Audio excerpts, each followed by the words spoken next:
Modern methods of irrigation. The modern methods of irrigation help us to use water economically. The main methods used are as follow. दो system है, sprinkle system and drip system. तो first हम देखेंगे sprinkle system. This system is more useful on the uneven land where sufficient water is not available.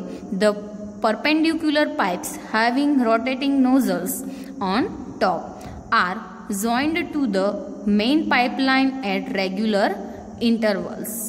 When water is allowed to flow through the main pipe under pressure with the help of a pump, it escapes from the rotating nozzles. It gets sprinkled on the crop as if it is raining. Sprinkle is very useful for sandy soil. Figure 1.5 की ए में आपको sprinkle system दी है.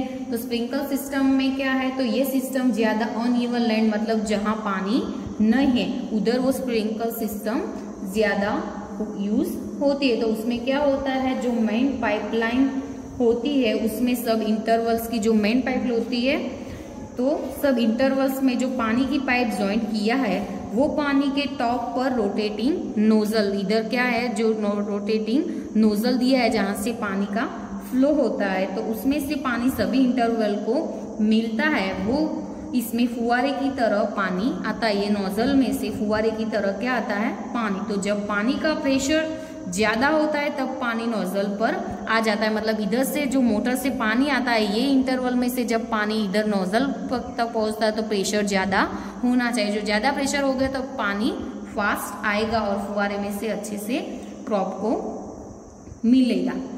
तो nozzle निकल जाता है और उसमें से पानी क्रॉप को मिलता है. तो ये स्प्रिंकल सिस्टम सैंडी सॉइल में ज्यादा यूज होता है, उसमें पानी का ज्यादा वेस्ट होता नहीं. तो ये सिस्टम स्प्रिंकल सिस्टम में पानी का ज्यादा वेस्ट नहीं होता है. उसके बाद है drip system. In this system the water falls drop by drop just at the position of the roots, so it is called drip system. It is the best technique for watering fruit plants, gardens and trees. The system provides water to plants drop to drop. ये system है जो plants को drop to drop पानी देता है. Figure 1.5 के B में drip system दिए, तो उसमें जो है वो सिस्टम में क्रॉप को ड्रॉप टू ड्रॉप पानी मिलता है. Water is not wasted to all.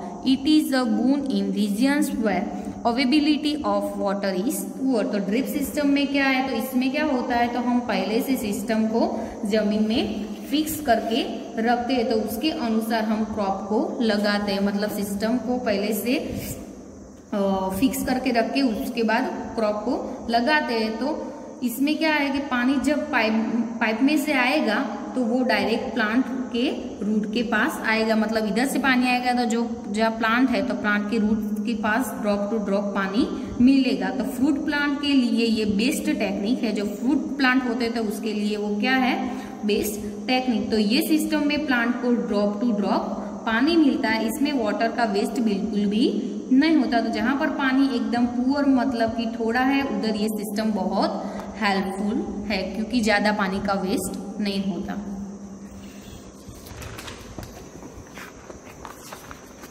उसके बाद है प्रोटेक्शन फ्रॉम वीड्स. तो Boojho and Paheli went to nearby wheat field and saw that there were some other plants in the field. तो Boojho and पहली ने उनके नजदीक वीट का फील्ड था तो वो फील्ड में गए और वो फील्ड पर पहली एंड बुजो ने वीट के सिवा दूसरे प्लांट्स देखे. तो पहले भी आपने देखा था कि वीट्स में क्या होता है, सपोज आपने फील्ड में सारे प्लांट्स वीट के ग्रो किए और वो फील्ड में 2-3 प्लांट्स किसके हो गए, सपोज मेज का हो गया, ग्राम का हो गया, तो वो गेहूं के लिए वो क्या हो गया, weeds. In a field many other undesirable plants में grow naturally along with the crop. मतलब जो क्रॉप ग्रो किया है उसके बाद जो नेचुरली क्रॉप ग्रो करता है तो उसको हम क्या बोलते हैं, weeds.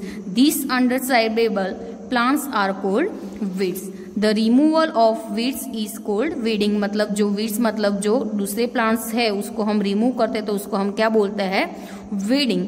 Weeding is necessary since weed complete with the crop plants for water, nutrients, pets and light thus they affect the growth of the crop, मतलब जो वीड्स खेत में ज़्यादा होता है तो वो दूसरे क्रॉप को ग्रो करने में इफेक्ट होती है और ज़्यादा न्यूट्रिएंट्स वाटर भी नहीं मिलता जो जिस फील्ड में जो ग्रो किया है उसको।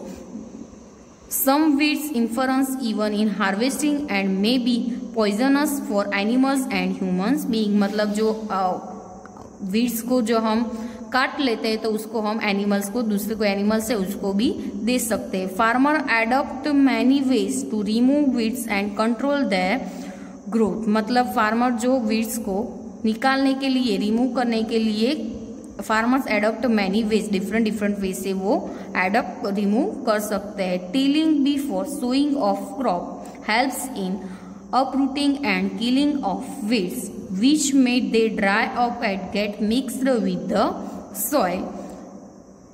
The best time for the removal of weeds is before they produce flower and seeds, मतलब जो फ्लावर नहीं आते उसके पहले weeds को रिमूव करने का बेस्ट टाइम है। The manual removal includes physical removal of weeds by uprooting or cutting them close to the ground from time to time, मतलब वो जो दूसरे प्लांट्स ग्रो किए हैं वो भी टाइम टू टाइम कट करना पड़ता है, ज़्यादा दिन के बाद कट नहीं करना।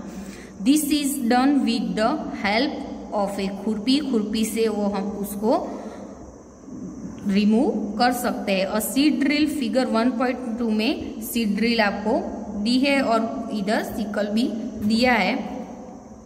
Weeds are also controlled by using certain chemicals called weedicides उसको बोलते हैं, like 2,4-D। These are sprayed in the fields to kill the weeds, मतलब ऐसा केमिकल्स भी आता है कि जो वीड्स को रिमूव करना है तो फील्ड्स में 2-4 के लिए स्प्रेड करना है, तो वो जो है दूसरे क्रॉप वो मर जाते हैं। They do not damage the crops. The weedicides are diluted with the water to the extent required and sprayed in the fields with the sprayers. sprayers के उसको फील्ड में फिगर 1.6 में दिया है। स्प्रेडिंग weedicide मतलब जो दूसरे क्रॉप ग्रो कर जाते हैं तो ऐसे हम स्प्रे से भी रिमूव कर सकते हैं। एज ऑलरेडी, मतलब उसमें जो स्प्रे में क्या होता है chemical. As already mentioned the weedicides are sprayed during the vegetative growth of weeds before flowering and seed formation. Spraying of weedicides may affect the health of farmers, so they should use the chemicals very carefully. जो chemicals डालते हैं field में तो carefully use करना पड़ता है। They should cover their nose and mouth, मतलब nose and mouth को भी कवर करना पड़ता है with a piece of cloth, cloth से बांधना पड़ता है। During spraying of this chemical, ये केमिकल्स को स्प्रेइंग करते हैं तब। उसके बाद है हार्वेस्टिंग। तो harvesting of a crop is an important task, जो क्रॉप का जो मेन इम्पोर्टेंट टास्क है वो क्या है, harvesting. This cutting of crop after it is mature, मतलब जब क्रॉप मैच्योर हो जाता है तो उसके बाद हम क्या करते हैं, उसके बाद हार्वेस्टिंग। तो ये हार्वेस्टिंग की डेफिनेशन है। Harvesting of a crop is an important task. The cutting of crop after is mature is called harvesting. तो उसको हम क्या बोलते हैं, harvesting. In harvesting crops are pulled out और cut close to the ground, मतलब क्या कर देते हैं, कट करने के बाद कहाँ रखते हैं, ग्राउंड पर। इट इज यूजुअली टास्क 3 to 4 months for a cereal crop to mature, मतलब जो सीरियस क्रॉप होते हैं उसको मैच्योर होने में कितना टास्क होता है, कितना टाइम लेता है वो 3-4 months। उसके बाद हम क्या करते हैं, उसका harvesting. Harvesting in our country is either done manually by sickle, तो हमारी कंट्री में ज़्यादा हम क्रॉप को हार्वेस्टिंग करने के लिए क्या यूज़ करते हैं, सिकल। सिकल आपने फील्ड में देखा ही होगा। और by a machine is called harvester, मतलब जो मशीन भी यूज़ करते हैं तो उसको हम क्या बोलते हैं, harvester. In the harvested crop, जो हार्वेस्टेड क्रॉप होता है, the grain seeds need to be separated from the chaff. This process is called threshing, मतलब क्रॉप मैच्योर हो जाता है, कट हो जाता है तो उसके बाद हम क्या करते हैं, उन लोगों को निकालते हैं थ्रेशिंग से स्टोरेज करने के लिए। This is carried out with the help of a machine is called combine, which is in fact a combined harvester and thresher, मतलब हार्वेस्टर किससे करता है, थ्रेशर से।